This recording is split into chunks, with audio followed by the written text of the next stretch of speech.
Hi, and welcome to HHS4U Online. By finding this video, you've taken the first step to discovering how I run this course and where you'll find the majority of the information that I need to communicate with you. My name is Mrs. Travers, and I've been teaching this course for about 5 or 6 years online, and I've taught it for even longer inside a classroom. So what I wanted to do in this quick little video, this tutorial, is just give you a little orientation as to the key features that I will be using within the D2L Brightspace. So I've got a list here of things that I want you to know, and as you'll see in the newsfeed where you found this video, is that there is a quick little survey, a Google form that I'd like you to fill out in order to communicate with me about your understanding of how to use the program. So when we look at this main course homepage, there are some key features that I'd like to draw your attention to. Number one, these key icons will guide you through all of the links that you need to have in this course. I often refer to Course Home Newsfeed, and that's here. So if you hit the course homepage, this is this page here, and right down below is the newsfeed. Here's the content where you will locate all the information as well as the assignments and outlines that you will need to have to inform you about this course. The others are links in which to connect to assignments and activities that happen within this course. On the course homepage, you will also notice a number of different features. Number one, we have Google Apps. If you use Google Docs, Google Slides, anything Google related, you will have a little prompt here. It won't look like this. You'll have a little prompt in which you need to sign in. And the reason that you want to do this is because if you create anything using a Google app, then you need to have this in order to be able to submit them from your Google Drive. It is important that you log in here using your app's account. So you have been given an account, a Google account, through the board. It will read with your initials for your first and last name and a number in between, and then it will say @apps.hpedsb.on.ca. If you're having trouble with the password in order to log in, please email me and let me know. Speaking of email, way up at the top here, there's actually two little features right above all of those icons that I want you to see. Number one, here is where I will email you information about the course or personal messages in which I need to communicate with you. You can also communicate with me via email within this icon right here. Anytime that I post anything new, you will be given a notification, and you can actually go through the notifications right here. So those are really important in order to be able to communicate with me. In order to be able to hand in assignments, you need to update this Google app. Here is the calendar, and this is really, really important in terms of the course. When you open up the calendar, you'll see the month that we're on, but you'll also see these little dots. These little dots are really important because they will tell you that on Friday, October 9th, which is coming up, that you will have assignments due. The benefit of having this calendar here is that you can see that there is something due. Also in the newsfeed, I post a weekly schedule so that you can see what exactly is due. But here's what I like about the calendar, is that you can actually open up the events and see what assignment is due. The extra benefit of this calendar is that as a quick reminder, and in order to be able to hand in assignments quickly and efficiently, is that these actually act as the link in order to be able to hand in that assignment. This particular assignment is a discussion, and it provides you with an explanation as to what you're supposed to post, as well as the link in order to go and post that. That is the course homepage, and it is very important that you check in there regularly every single day that you log in. There will be times that in the newsfeed I post important things such as a Google Meet that's happening that day. I might post links that I want you to pay attention to. Sometimes, according to whatever lesson it is that you're going to be doing that day, I'll have an instructional video and it will be posted in the newsfeed for you.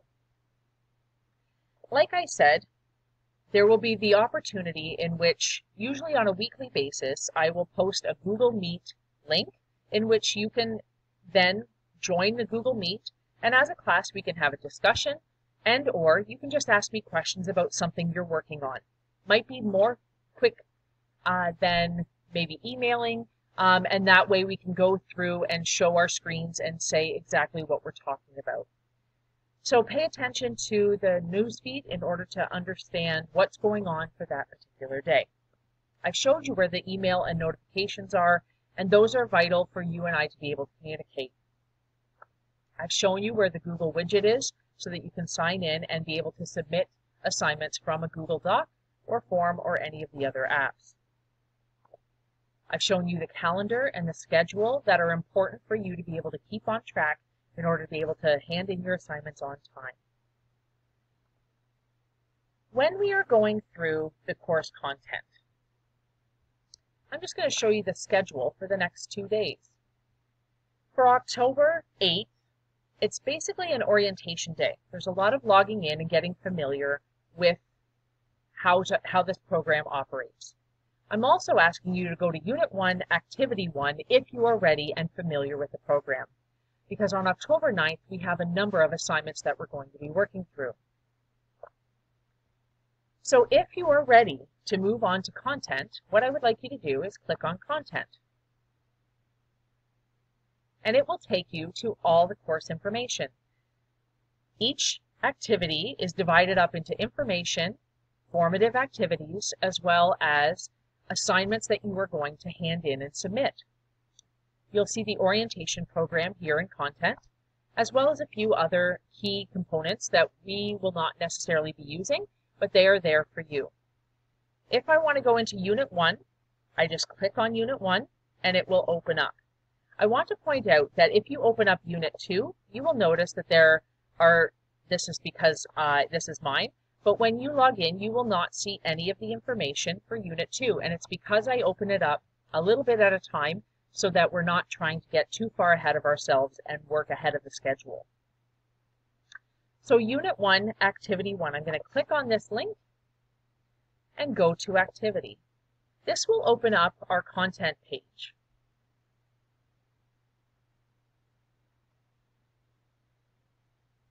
So, Minds On is usually like a textbook information. One of the key things that I think about doing is creating an ongoing Google Doc or a document, maybe in Word, or another Word program that you enjoy using or are familiar with. Much like you would have in an in-person classroom, you have a binder where you record all your notes and keep all your handouts. You want to have a way to record your information. You could summarize information that you're reading or the content that's included, much like a textbook where you make notes. But also, when you're asked to perform a discussion, you may want to complete the information in your notebook before you post it online. You have time to edit and proofread, as well as if something should ever happen with the internet where you go to post it and it disappears, instead of having to retype it all, if you already have it in your notebook, then you have an ongoing documentation and a way to back up your information. So, let's take a look at what your assignments look like. So we have some information here to introduce the poem that we're going to read. Some things that I want you to pay attention to is that there's a scroll bar here. This is a long poem and it's got a lot of lines, so we have a scroll bar here. So it's important to pay attention to know where there's more information. It may not look like it here, it may look like it's finished, but there's more information. So let's look at what the discussion's asking us to do. Respond to the questions below. Pick one specific line of a poem. How does it change the meaning of the line when you use a different word? I have a lot of students ask me, what do you mean use a different word to replace it? What words? If you read the instructions up here, read the following poem. When you finish it, click on the chalk brush. So when we click on that chalk brush, it changes the word, and that's what it's referring to. So now what would it mean if people learn what they live? And the other alternative is partners learn what they live. So when you read through, pick one line of that poem and how does it change the meaning when you change it from children to either people or partners? Do you agree or disagree? I would highly recommend typing up your discussion post that you're going to make in your notebook, and then when you're ready, join the discussion. And you can do that in one of two places. You can either click here and join the discussion, or you can click, actually there's three places. You can click on the course home,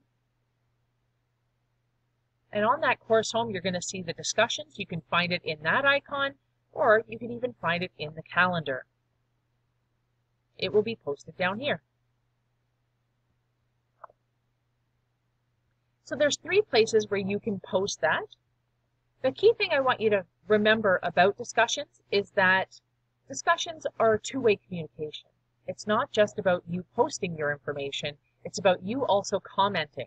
So after you've posted your material and your responses to those questions, I want you to go back, find the posts of others, and respond to their discussion post as well. As we carry on, we've got more information that it would be really important, especially with this one. We're learning how to create good questions. It would be good to write down some information or copy and paste the information into your notebook. This is an activity that we're going to be referring to many times. It is part of the research process in social sciences. So this lesson will be referred to in a number of other assignments. You can also practice making your own questions, reading through all of this, and participating in the quiz. That is not evaluated, but simply helping you understand the difference between good, better, best questions. Now we're back to this poem. And down here, we now have, it says submit your work, which means this is an assignment, not a discussion. But we have a new assignment that we're going to be doing with the same poem. Out of the poem, answer the following questions. Identify key concepts stemming from that activity above it. Create a list of key terms and create questions. When you're finished, submit those in an assignment. Here's the key thing. Because there's so many different ways to hand in assignments, I have many students who go through the calendar or even go through the links in order to be able to hand in their assignments. However, the problem with that is that often, if they're just going through the links on the course homepage, they're missing a lot of the information. So when they create questions, because it's asked them to do that, their questions aren't as good as they can and should be. It is really important that you pay attention to that content. So I've talked about assignments and discussions and where to find those and how to hand them in. You should also create a notebook of activities. Two other key things that I want you to know is that when you see something listed as a practice assignment, it is not graded, but it is simply done for practice so that you can get feedback from your instructor, that's me, and so that you can use that feedback, that when you are evaluated on an assignment, that feedback can be used to improve your work. The other key thing of what I want you to pay attention to is when you are handing in work, that you can actually check it for grades and for feedback. Under assignments, when you go to hand in an assignment in the list of assignments that are there, you can actually have a link here. When I hand it back to you, I am able to electronically annotate and give you feedback. You will see in assignments that when and if I have done that. You can also see if it's marked and has a mark attached to it. This is really important so that you can access that information to be able to provide that feedback for yourself and to be able to access it, and to be able to use it in order to improve. If you're just concerned about what your mark is, you can actually just go into grades. Yours will look a little bit different than mine. And you can actually look up what your grade will be for that particular assignment. So those are some of the key things that I would like you to pay attention to when you're working through the program. And I look forward to seeing you, meeting you, and learning with you as we go through this process of online learning. Have a great day.